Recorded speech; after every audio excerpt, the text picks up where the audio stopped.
Well, once again, welcome to the Front Row Roundtable Show presented by Ralphie's. Thanks for being here. I'm Norm Waymer. This is Big John Malkowski. This is Marty Bin.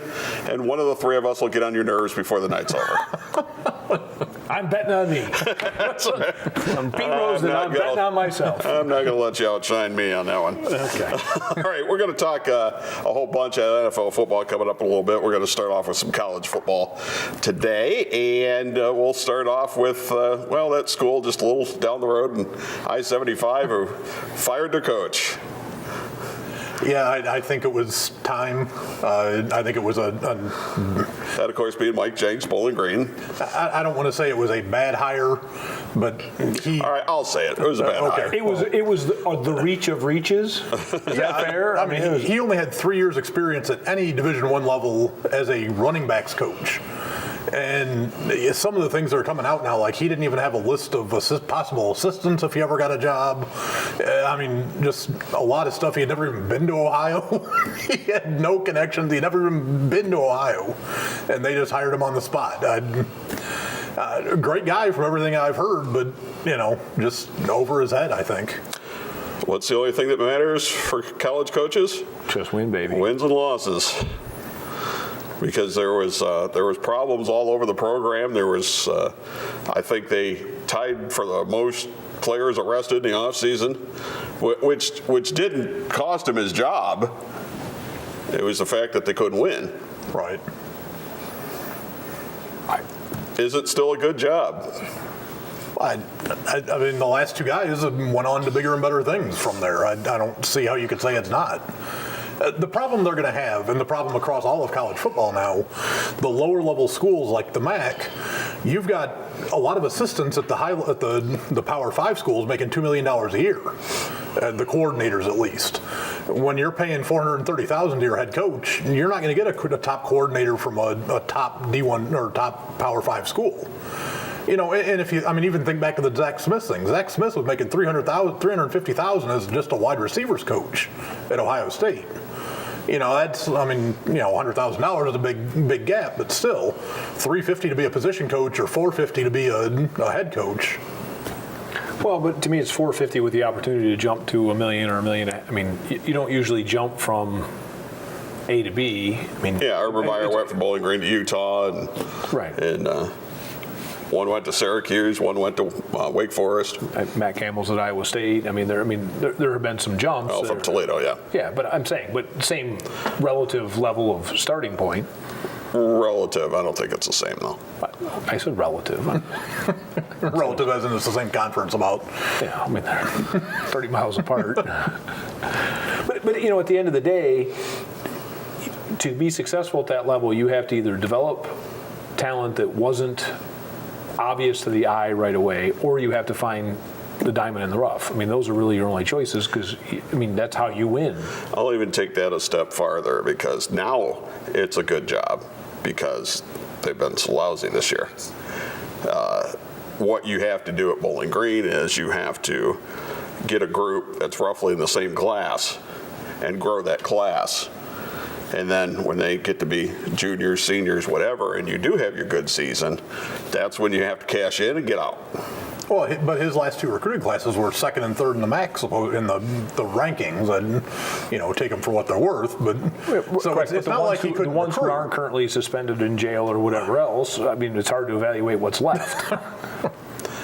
When they start grading MAC schools recruiting classes, it becomes an extremely inexact science because a lot of those kids with the scouting services, don't really get a look at. So some go on reputation, some on, so obviously that I would say the second or third probably didn't end up being the case. Well, sometimes you have bad luck. Those things are all subjective anyway, just because, you never know some kid playing against other, if you're in a small school playing against other kids that are half your size, then you're going to look great. The one advantage you have is a kid can walk in and play right away. He might be in a situation where he might be on the bench for 3 years with a major school. As we talked about before the show, it's almost $900,000 of dead money over the next 2 years, which for a program like that's not a small number. Nope. Nope. Before we jump from that, Toledo with a loss last week against Eastern Michigan. It's a bad loss. And not that Eastern Michigan is an awful team. They've played everybody tough, but they were 0-3 in the conference. And now you really put yourself behind the 8 ball. The slow start bit them right in the backside, and it's, hopefully somebody's got the wake-up call. But, I mean, their linebacker, as a fan of Toledo football and Ohio State football, I keep waiting for a linebacker to stand up and make a play from either team because it's been tough to watch. And the linebacker play of both schools has been really hard. Well, it's hard to say they were ready to play. That's what I hear. I mean, it was 21-3 out of the gate. It was 28-3 at one point. Well, and now they've got probably the best team in the MAC in Buffalo coming into town today. So, I mean, that's... You have some ties, so you don't have to necessarily answer this, but I'll ask this of Big John. Is there possibly a Mark Elam thing going on here? And what I mean is, you take over from somebody who was very successful, and you have to maintain that success. And that's not an easy thing to do. Jason Candle, let's be honest too, hasn't had a head coaching job anywhere else either. But I mean, Matt Campbell wasn't. I mean, it's not like he was winning the conference every year. But they were right there. I mean, they were right there. They were playing for something in November. Yeah, but he always had a bad loss too. Yeah, but this whether team it was Western Michigan should this team or be Ball 3-3? Okay, so I'll say this. It's hard for me because you have you've got to run the table. If you're going to go to the MAC championship game, you got to run the table. Agreed. The issue I have is any team with a first-year starting quarterback who's unproven and not a clear-cut number one starting quarterback is going to have some growing pains, and I think that's been on the offensive side of the ball part of it. And I think defensively they just haven't found the right mix of guys. As I said, I think the linebacker play has been inexcusably bad, and that's as a fan and someone connected. And I don't know what to say about it. All right, while we're on college, Nick Bosa announced he's not coming back to Ohio State after his injury heals up and going to get ready for the NFL. I'm not surprised. I heard other people saying it as when he got hurt because they were saying he was going to be out for 8 weeks, something like that. Yeah. Which means he'd only be back for the last couple of games. So we come back for the Michigan game, maybe the Big Ten championship and the playoff, and then, oh, by the way, rush back, risk re-injuring it, and right. And then what if you're not ready for the combine when you're projected as one of the top 3 picks in the draft? If there's anything that's going to kill the bowl system, it's going to be this. Well, and it started a couple of years ago where you started having Christian McCaffrey and Leonard Fournette sitting out bowl games, not playing, and this is just the continuation of that. And you get hurt, and I don't think guys like a couple of years ago, everybody was saying, Leonard Fournette shouldn't even play his senior season because he's so valuable. Well, it doesn't work, obviously. But why do we care about amateur status for football? It's not like football could go to the Olympics. We'll have to answer that another time. I don't have an answer. You stumped the panel. Stunned silence. Correct. Let's take a time out and we'll come back. We'll talk some NFL on the other side for our Roundtable show presented by Ralphie's. Bring yourself to Ralphie's. Yeah, it's that good. At Ralphie's, it's primetime football every Sunday, Monday, and Thursday nights. Enjoy endless wings starting at 8 p.m. each night and carry-out specials every day. Plus special pricing on all Labatt products, plus new craft and IPAs for the fall. As always, beer buckets only $10 Friday and Saturday. Bring yourself to Ralphie's. Yeah, it's that good. Mortgage Marty here. We hear every day here at Fairway how tight the housing market is, how there's just so few great homes out there. And I want to remind everybody we have a fantastic suite of renovation products. They are basically designed where you can buy a house, borrow extra money over and above the sale price, get contractors lined up, and we pay them after closing. So the work is done after closing. You get to pick who you're going to use, and you can buy that house, fix it up, and create what you want. With as tight as the market is right now, in fact, I have probably a half a dozen customers who are to the point where they're so frustrated they're about to give up. So just think renovation loan. It's October Obsession as Powerbomb Wrestling is back in action in Toledo on Sunday, October 28th at 5 p.m. St. Clements Hall, 2990 Tremainsville Road. 2 huge steel cage matches headline the card. A triple threat match for the heavyweight title, and also a steel cage match decides the tag team championship. Get your advanced discount tickets right now at pbwexcitement.com. It's Sunday, October the 28th at St. Clements Hall, Powerbomb Wrestling.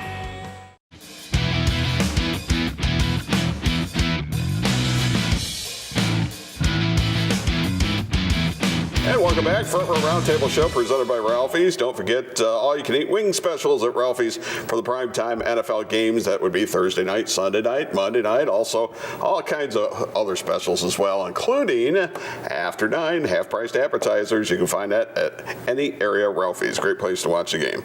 All right, week 6 in the books in the NFL. And the Lions, the Browns are in last place, so some things are. All's right in the world. Yeah, it's, some things are. I thought that one of the most impressive performances overall last week was actually the Baltimore Ravens. And I know it's Tennessee, and I know they're not the offensive juggernaut, but it's the best defense in the league. And when you can play defense in a league that generally doesn't play defense, I think you are dangerous. Yeah, I mean they're the only team now that wants to run ball control and play defense. And Right, so they're this year's Jaguars. right, with a better quarterback. You gotta say Joe Flacco is better than Blake Bortles. Well, that's correct, because I do think Blake Bortles is, let's see, what is that, the Sims guy that's 53rd best quarterback in the NFL or whatever. I'm not going to defend him this week. He was awful last week, so. Yeah, and I would like to thank all of you who texted me saying the Cowboys maybe have a number 1 wide receiver. Yes, and yes, I cut Cole Beasley from my fantasy team on Thursday before that performance. I mean, there are games that you just can't explain. That's one. Yeah, but Jacksonville's defense seems. That's 2 weeks in a row they were awful. Absolutely. Awful. Look, Dallas doesn't have an offense, and when you.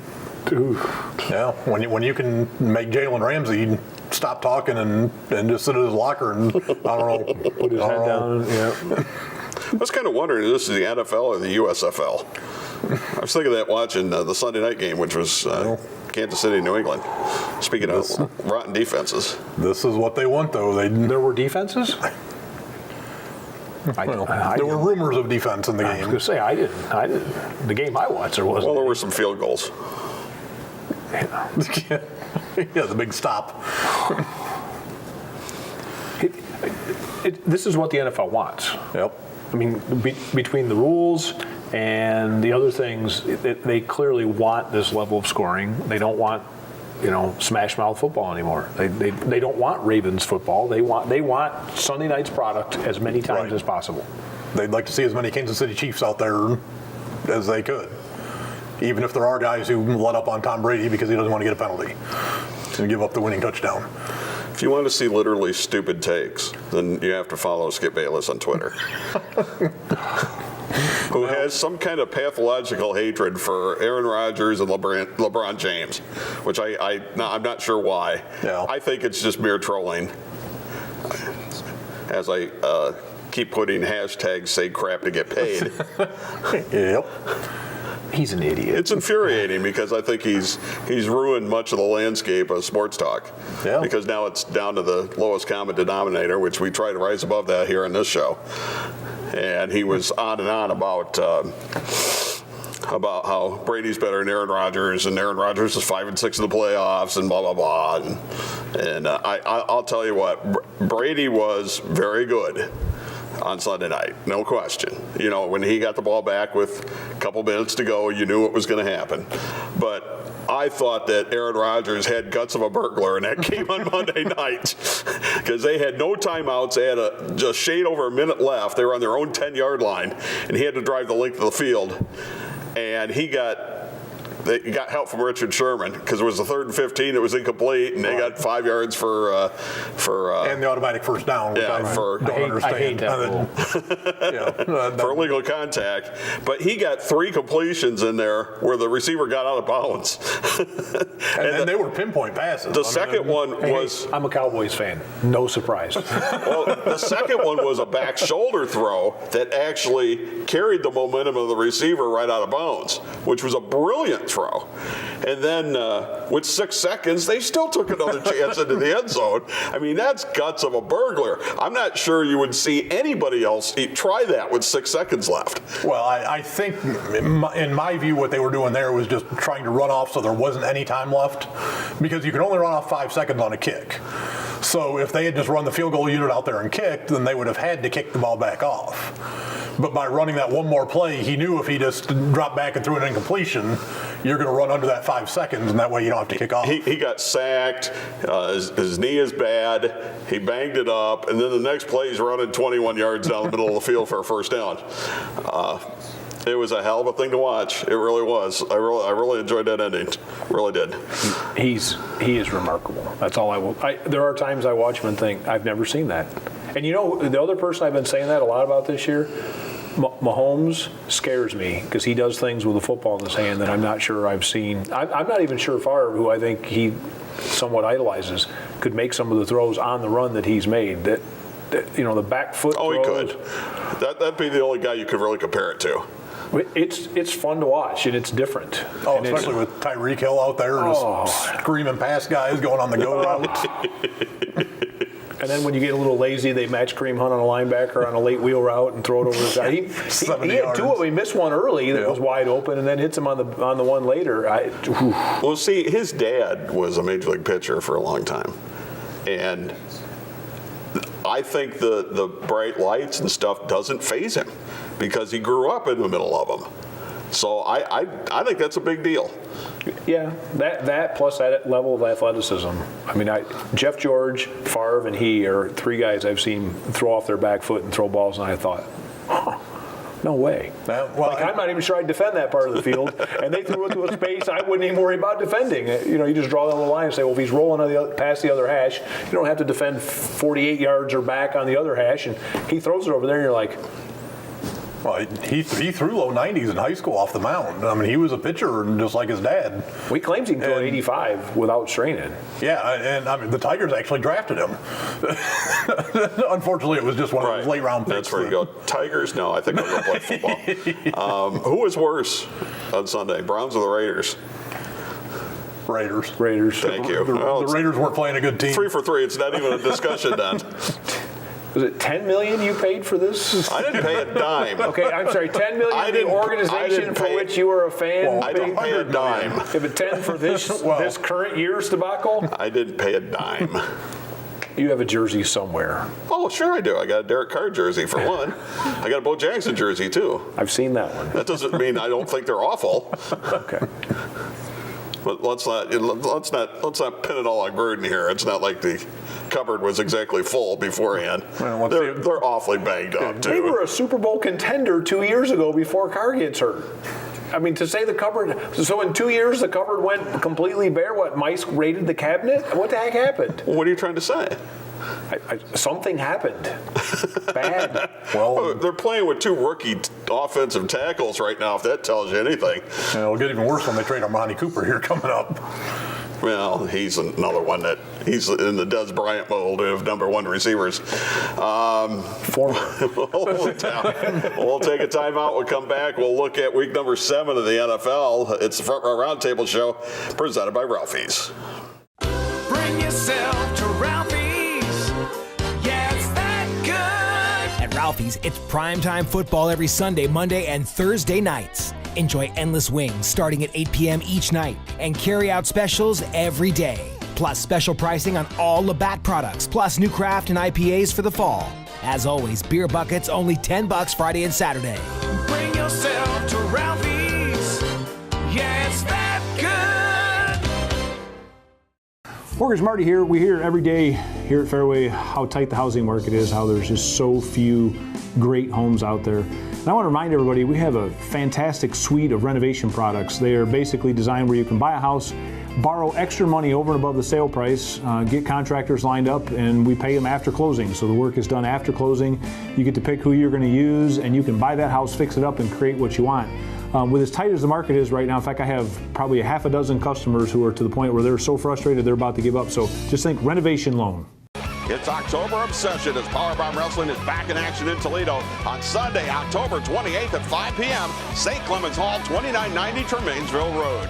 2 huge steel cage matches headline the card. A triple threat match for the heavyweight title and also a steel cage match decides the tag team championship. Get your advanced discount tickets right now at pbwexcitement.com. It's Sunday, October the 28th at St. Clements Hall, Powerbomb Wrestling.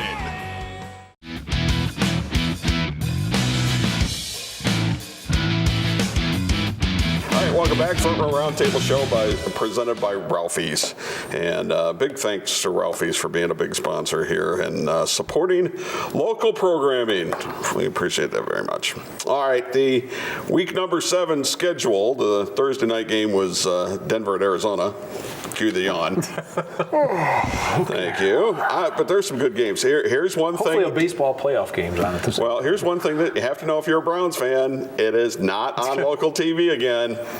Well, cue the outrage. Cleveland, Get your phones ready. Cleveland at Tampa Bay, Detroit at Miami. They're both Fox games.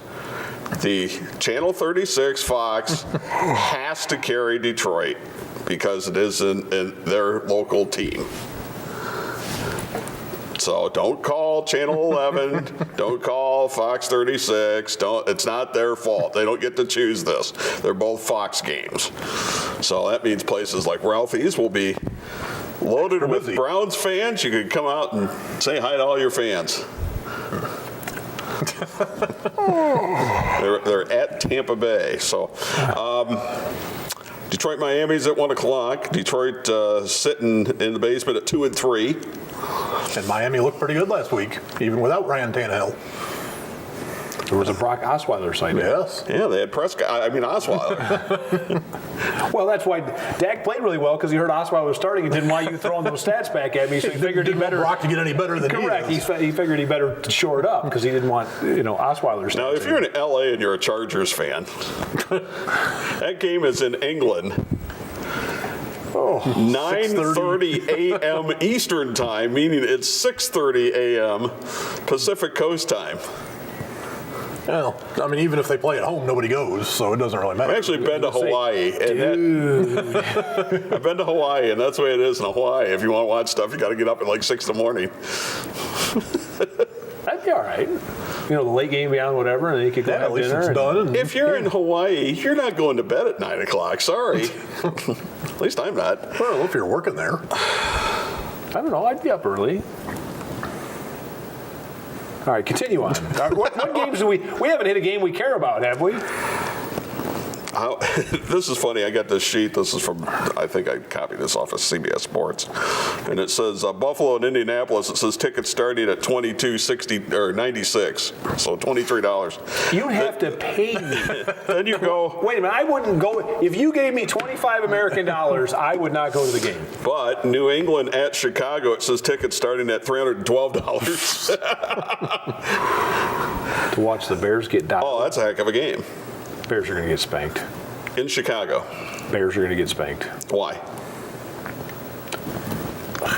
Because the outdoors doesn't affect Brady, who plays in it. This weather change doesn't bother him, and they're on a roll right now. But the Bears could put pressure on the quarterback. And the Patriots, they always picked up start a guy, slow. I think, in the offseason that helped their pass rush. Oh, where did they get him from? Just a little bit.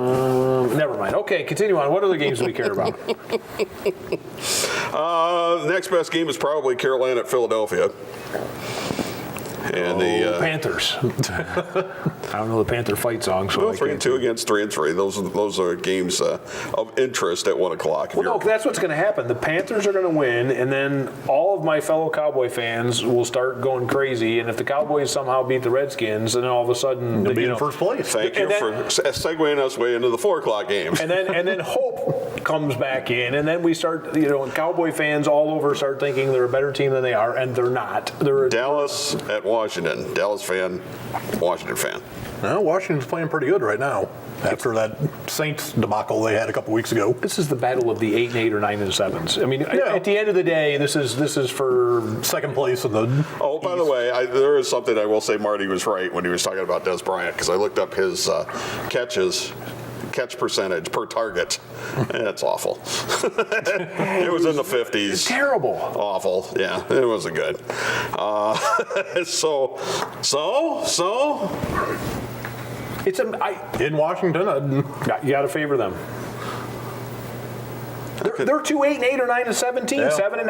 I mean, they're two 500-ish teams that a bounce or a play one way or the other could sneak you into a wild card spot where you promptly get bounced out of the playoffs and you get a mediocre first round draft pick that can put you in the exact same spot next year. Right, and the Raiders are going to get a better pick. So, Well, that's for sure. actually, Gruden addressed that and said, "No, we're not tanking."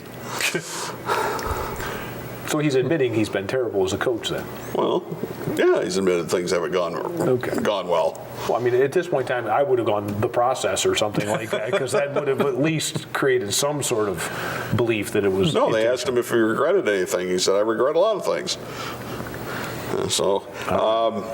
New Orleans at Baltimore, a 4:00 game. That's That's a interesting. battle of two completely distinct. That's all offense and all defense. Well, 4-1 at 4-2. I like Baltimore. that's I like probably the Baltimore best here. game of the weekend. I think so. I think Ingram being back helps New Orleans in that game, and I think New Orleans gets out of there with a win. The only other 4:00 game is Rams at the 49ers. A Sunday night game, Cincinnati at Kansas City. Take the over. I don't know what the over is. I have no Whatever it idea. If it's not triple digits, take the over. Cincinnati looked better against the Steelers than I thought they would. I thought Pittsburgh would come in and dominate them, but that's usually not a game that The Steelers don't have any defense either. I mean, No, but that's not usually a game the Bengals are in. But But they're right there. They're right there. 3-2-1. They're half game back. Browns have a defense. The Ravens have a defense. Oh, by the way, you know what the biggest scoring defense is in fantasy? Anyway, in our league, it's the Jets. Sacks, interceptions, a couple of touchdowns. Who knew? Yeah, and they've actually accumulated the most points. I bet you they're available in a lot of fantasy leagues. The Monday night game is the New York Giants at Atlanta. Nothing like a big Giants As Marty said, let's hope there's a baseball playoff game on that 1-5 game. Well, there's Monday Night Raw, so. Yes, anything. The Giants are imploding from the inside out, right? It's like watching a bad show that just is disintegrating in front of your very eyes. Ownership's now calling out players, and players are calling out other players. That's a recipe for failure. And the Giants didn't give Odell Beckham the right to do, or the okay to do the interview that he did, right? Where he basically threw Eli Manning under the bus. And How did Pat Schumer get that job? they weren't watching when he was in Cleveland. Maybe nobody else wanted it. I find it hard to believe. Anybody else that was any better. Because you get fired after a couple of years, and you get to sit home and go, hello, check, and pull it out of the mailbox for a couple of years. All right, we got to get out of here. Marty, thank you. Big John, thank you. Powerbomb Wrestling coming your way at 2 a.m. You can't stay up, DVR it. You can't do that. So you can watch it on our YouTube channel. Saturday Night Live next. We got to get on out of here. Thanks, guys. We'll do it again next week. From our Roundtable show presented by Ralphie's.